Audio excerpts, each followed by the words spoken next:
Welcome to the next episode of the Dark Web Deacon. Before we begin, be sure to smash that subscribe button, click the bell to turn on notifications, and check out the latest items in the Dark Web Deacon merch store. There is a link in the video description below, and become a true Dark Web enthusiast. New videos are published every Monday and Thursday. One of the more interesting items of the Biden presidential campaign platform was the idea of transferring consumer credit ratings from Equifax, Experian, and TransUnion to a public registry under the Consumer Financial Protection Bureau, aka the CFPB. This idea was examined in depth in a paper published by a think tank called Demos in 2019. I will put a link to the paper in the video description below, but here is one of the direct quotes. Demos proposes establishing a public credit registry run by the CFPB. This publicly run credit registry would gradually replace the current for-profit corporate system and is designed to be responsive to consumer needs and equity concerns rather than the corporate bottom line. A public credit registry would develop algorithms that diminish the impact of past discrimination, deliver transparent credit scoring, provide greater data security, and offer a publicly accountable way to resolve disputes. I'm going to evaluate the 7 criteria examined in the paper, being 1. Accuracy, 2. Transparency, 3. Accountability, 4. Appropriateness, 5. Security, 6. Public awareness, and 7. Equity, related to why Demos believes that the current system needs to be replaced by a public-run credit registry. And I will provide an unvarnished, unbiased, and logical-based analysis from both sides of the argument using this criteria. For this video, I assume you know the basics of credit reports and scoring. If you don't, check out my 2 previous videos on the subject. One being what is a credit report, simply explained, and the other being 5 free tips to improve your credit score quickly. But the 30-second overview is this. The 3 primary reporting agencies analyze consumer borrowing and repayment patterns. They assign scores that are then used to assess a person's creditworthiness and overall risk of defaulting. This score is used by lenders in financial approval decisions, the value of your interest rate that you might pay, and can be used in life decisions like access to an apartment or a job offer. The current CFPB acting director, Dave Uwavio, in a blog post dated January 28th, stated his 2 main priorities of the CFPB would be 1. Relief for consumers facing hardships due to COVID-19 and the related economic crisis, and 2. Racial equity.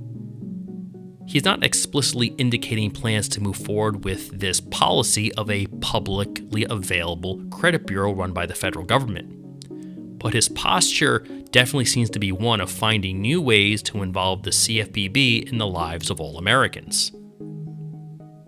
First, accuracy. One stat that is published is that 20 to 25% of all people have at least one error on their credit report. And those errors have the potential to lower your credit score and financial interests. This data point is from an FTC study of about 1,000 participants, selected to represent the demographics of the general U.S. population. 1 in 4 participants identified that they believe to have a credit reporting error. That's where you often see reports of 25% of credit reports have errors, but this is incorrect. In reality, 2.2% of credit reports in the study had a material credit error that, unless corrected, would have resulted in the consumer being offered a higher price credit risk tier. After disputing an error with a credit reporting agency, 1 in 5 participants saw the error corrected. That's a 20% correction rate, indicating 80% of the participant disputes were verified as accurate information rather than actual errors. So there is room for improvement of the 2.2% error rate, and correcting errors needs to be easier and less painful for consumers. And credit agencies must demand that the vendors they get data from to generate credit reports and scores improve quality over time to make it as perfect as possible. But do we really think that a federal credit bureau would do better than a 2.2% error rate? For accuracy, I do not see a federal credit bureau solving this issue. Now, transparency. The three bureaus have a slightly different calculation method and data sources, which can result in the same person having three quite different scores. The Demos paper recommends algorithms used to determine creditworthiness will be publicly available with clear explanations of what consumers can do to improve their credit, and their credit reports and scores will be free to consumers at any time. There's a lot of free information that describes how credit scores in general work, and the types of actions that improve or hurt your score are consistent across the credit bureaus. How much a particular action impacts your score can vary slightly by credit bureau. A more consistent and uniform scoring algorithm is something the bureaus could try to adopt. For transparency, I do see a federal credit bureau solving this issue. So we are tied up 1-1 for and against a federal credit bureau. Now let's move on to the next item. Accountability. Those in favor of a federal credit bureau say consumers will have a right to dispute inaccurate information on their credit report and will be provided free copies of any documents used by the public credit registries to ascertain the accuracy of disputed items.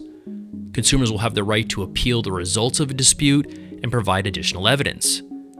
And as a last resort, consumers will have the right to sue the public credit registry for a failure to fulfill its responsibilities. Currently, consumers can dispute any item on their credit report. Anyone can get a free copy of their credit report once a year. Consumers can sue credit bureaus today if a valid dispute is not resolved in a timely manner. And the CFPB's own website currently indicates that 97% of all companies provide timely responses to consumer complaints. Based on that statistic, U.S. companies regulated by the CFPB appear to take consumer issues reported to the Bureau pretty seriously. For accountability, I do not see a federal credit bureau solving or improving this problem. Next up, appropriateness. The Demos paper states credit information will only be used for lending purposes, not employment, housing, or insurance. The federal government may not use credit information to make decisions about immigration status or any purpose other than lending. This one is interesting. The paper is correct that credit is used for other methods aside from lending. A single piece of legislation by the federal government can make this a reality. There is no need to create a federal credit bureau to achieve this outcome. Keep in mind also, with all sweeping changes, they have unintended consequences. What the Demos paper ignores is that credit scores are not just about lending. They are an indicator of risk and your ability to make responsible decisions and follow through on them. So if the feds restrict credit reports to just lending, great. But other companies will be created out of that vacuum to support the market needs to determine the risk of renting an apartment to someone or risk of insuring someone, to figure out will they pay and what is the risk of insuring them or allowing them to rent in the apartment. So for appropriateness, again, I do not see a federal credit bureau being required to solve this issue. Now, security. This one I find hilarious. The Demos paper states, while no electronic data is 100% secure, the public credit registry's ultimate accountability to American consumers will provide a greater incentive to enhance data security compared to the private credit reporting agencies. The idea that the federal government has state-of-the-art security systems and the fact that they would be incentivized in having the best security since they are accountable to the American consumer definitely has clearly never worked for a government agency. The feds were recently the victims of the SolarWinds cyber attack across major defense systems, which is considered the attack of the decade by some. Yet, who was fired? Where's the accountability across the federal government? There is none. So for security, I will call this a draw, as a federal credit bureau will be just as secure or just as vulnerable as any major credit bureau, and at the very least, executives will be held accountable and fired in the event of a major breach with one of these credit bureaus. Public awareness. A federal credit bureau is stated as fulfilling the CFPB's mission of educating consumers about credit products and how to develop and maintain a good credit score. The Public Credit Registry will also provide free or low-cost credit counseling and credit rehabilitation services through contracts with licensed nonprofit organizations that provide these services. It all sounds very delightful. According to Pew Research, 93% of Americans have access to the internet. Well, why does that stat matter?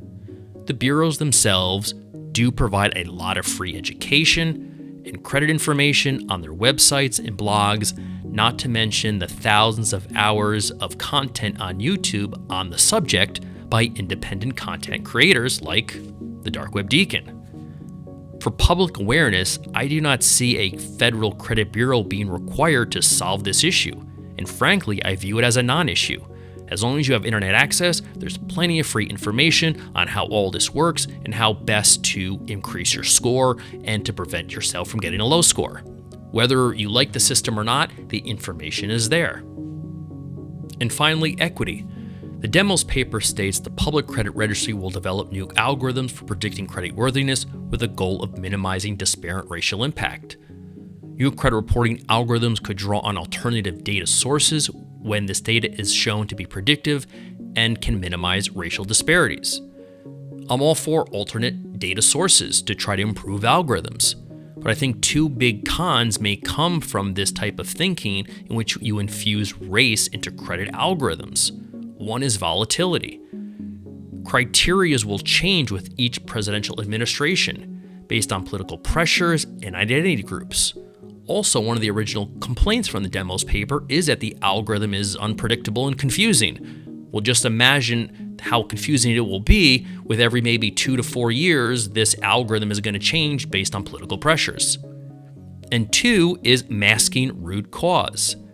If current algorithms do not produce equal outcomes, does that mean the algorithm is measuring risk incorrectly, or other fundamental issues are at play? We learned from the 2008 housing and market crisis that just giving people access to cheap loans so they could have a home and live the American dream, while ignoring the fundamental objective risks, just ended badly for those individuals and for the economy as a whole. For equity, I do see a federal credit bureau being able to produce a better outcome, to be honest. But the true costs and unintended consequences need to be thought out thoroughly and in much more detail. Finally, in closing, how do these 7 criteria shake out? Well, I think 2 of the criteria you can say does lean towards having a federal credit bureau. 4, I think, show there's no need for it, and I think 1 is a draw. There are also other small credit bureaus other than the big 3 that often are used by lenders and work with customers that have bad credit. It's unclear how this federal credit bureau, if enacted, would impact them. One big change that is slowly starting to come about, but I think does need the federal government to encourage, is to have a system that does not require people to accumulate large amounts of debt over long periods of time in order to build an excellent credit score. I think this is a fundamental flaw in the system. If a credit score is truly not just about lending risk, but an indicator of an individual's risk profile and personal responsibility, then a system needs to be in place for people who pay all their utilities, pay their rent and other bills on time, and hold down a job for a long period of time. Should also have an excellent risk rating. So when the time comes for their first loan, they can get a good loan at a good rate. The new system or enhancement to the current credit bureau system would also solve for the fact that 20% of the population today are, quote, credit invisible, since they have no outstanding debt with a lender. So definitely room for improvement, but hopefully you found this analysis useful, and I would love to know your thoughts and comments and concerns in the comments below. Thanks for watching, and as always, please like, subscribe, and provide comments, and turn on notifications by clicking the bell in order to check out future videos published twice a week.